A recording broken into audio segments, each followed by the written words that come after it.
இன்னைக்கு டே 3. கால் இப்போ பரவாயில்லையா? திடீர்னு இன்னைக்கு பாட்டு ஒர்க் அவுட்னு இறங்கிட்டீங்களே, திரும்பி ஏதாவது ஆயிட போகுது அப்படின்னு அக்கறையில் நிறைய பேர் மெசேஜ் பண்ணியிருந்தீங்க. பட் இப்போ கால் ஓரளவுக்கு இல்லை, நல்லாவே ரெடி ஆயிடுச்சு. பட் அந்த ஆங்கிள் சப்போர்ட் பண்ணுற மாதிரி இருக்கக்கூடிய ஒர்க் அவுட்ஸு, லோவர் பாடியில் கொஞ்சம் டெப்த்தாக போகக்கூடிய ஒர்க் அவுட்ஸ்லாம் பண்ணும்போது ஒரு சின்ன பயம் இருக்குது. ஸோ அது போக போக சரியாயிடும்னு நினைக்கிறேன். சரி, ஓகே, இன்னைக்கு டே எப்படி போச்சுன்னு பார்க்கலாமா? இன்னைக்கு வந்து காலையில் எந்திரிச்சதே லேட்டு தான். ஸோ பிரேக்ஃபாஸ்ட்டுக்கு நான் வந்து முத நாள் வேற ஒன்று யோசிச்சு வச்சுருந்தேன், இந்த மாதிரி ப்ரிப்பேர் பண்ணணும் அப்படின்னு சொல்லிட்டு மில்லட் பேஸில். பட் இன்னைக்கு வந்து எனக்கு டைம் இல்லாத காரணத்தினால, ரொம்ப பசிச்சதுனால காலையில் எந்திரிச்சு இருந்த பப்பாளி பழத்தை பூரா வெட்டி கிட்டத்தட்ட ஒரு 1/2 kg பப்பாளி பழம் இருந்தது.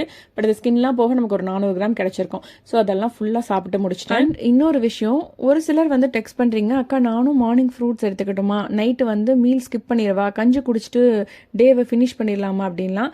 ஒருத்தவங்க பாடி ஒரு மாதிரிங்க. ஸோ உங்களுக்கு எப்படி அப்படிங்கிறது உங்களுக்கு தான் தெரியும். ஒரு சிலருக்கு வந்து அல்சர் இருக்கலாம், ரீஃப்ளெக்ஸ் இருக்கலாம். ஸோ இந்த மாதிரி ப்ராப்ளம் இருக்கவங்க வந்து அதுக்கேற்ற மாதிரி தான் ஃபுட் எடுத்துக்கணும். எனக்குமே அல்சர் ரீஃப்ளெக்ஸ்லாம் இருக்குது. ஸோ அதனால் நான் எந்த மீலுமே ஸ்கிப் பண்ணவே மாட்டேன்.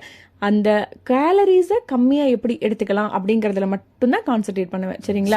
உங்களுக்கு ஏதாவது மெடிக்கல் கண்டிஷன் இருக்குது அப்படின்னா உங்கள் டாக்டர்கிட்ட ஒருக்க நீங்கள் சஜஷன் கேட்டுக்கோங்க. அப்படி இல்லைன்னா ஒரு டயட்டிஷியன் இல்லை நியூட்ரிஷன்கிட்ட நீங்கள் ஒரு சஜஷன் கேட்டீங்க அப்படின்னா அவங்க உங்களை கைட் பண்ணுவாங்க. ஏன்னா இதெல்லாம் நானுமே அனுபவிச்சிருக்கேன். ஸ்டார்டிங் நான் வந்து வெயிட் லாஸ்னு சேரும்போது, ஆன்லைனில் யூடியூப்ல இவங்க இதெல்லாம் பண்ணுறாங்க, நம்மளும் இது பண்ணால் குறையும் அப்படின்னு சொல்லி ஆரம்பித்து கொஞ்சம் மாற்றி என்னோட பாடி கண்டிஷனுக்கு மாற்றும் போது எனக்கு தைராய்டில் ஹார்மோனல் இம்பேலன்ஸ் இன்னும் கொஞ்சம் கூட ஆரம்பிச்சுது.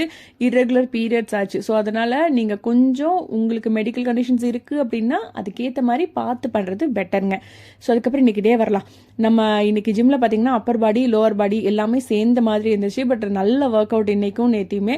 ஸோ அதெல்லாம் முடிச்சுட்டு அதுக்கப்புறம் செம்ம டயர்டாக வரும்போது நைட்டுக்கு வந்து ஃப்ரூட்ஸ் வாங்கலாம்னு சொல்லிட்டு அந்த சிகப்பு கொய்யா எனக்கு ரொம்ப பிடிக்கும். ஸோ அது வரும்போது வாங்கிட்டு கிளம்பி வீட்டுக்கு வந்து சாப்பிட்டு படுத்து தூங்கியாச்சு. என்னோட வீடியோஸ்லாம் உங்களுக்கு பிடிச்சிருக்கு அப்படின்னா மறக்காம எனக்கு ஒரு லைக் கொடுத்துருங்களேன். அந்த ஐடியா மறக்காம ஃபாலோ பண்ணிக்கிட்டீங்கன்னா நாளைக்கு உங்களை மறுபடியும் இதே டைம்ல மீட் பண்ணுவேன். Okay, by.